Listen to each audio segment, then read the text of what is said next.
Hey, bundan gün olmaray çarem. Ha. Ay. Uğraylığa rahat yok. Burada da etmeli o dasından iyisin mi? Sana da düşün bileme o. Sen daha jigin başlığa o. Yedi san marketi var. Ay, peyda yok da çağırsan bilirdim. Peyda yok. Men daha jigin başlık bolsa var ha. Yiğitlerine şapbat verip bana bir markete menajer ettirirdim o. Ay, hayır yok. Kol çağırayım. Ödün kaytam şey diye ha. Ödün yedi yat bu ha.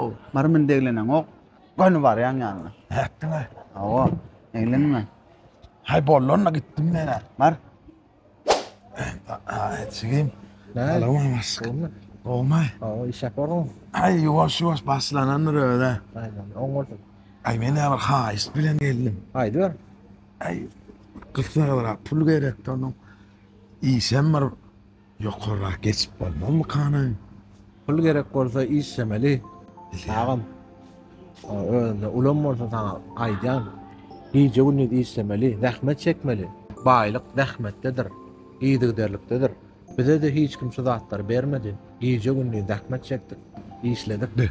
Zatlar o başka kişinin yanına var. Ayıt da avcıgayım. Ne mi ödün? Aslında kaynın vurnap verdi hemme mağa dinler o. Prosto bayrak ayal tapmalı. Men düşüneyin. İşledim de. İkimiz bir otogda bir taşakta ulanmadık mı o ne mi? Nerede işlenin görmedim mi? Nerede işledin? Hammamda işledim. Kalanın bu zatlar o. Yürü. Gözüm varmasın seni. Çağrı. Avaşık. Ya kıyını. Skalatta otur.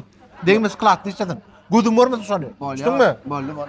Be, hakikat gözüne varsaydı doğru da arayı var. Ahmet çekmedi işlemeli.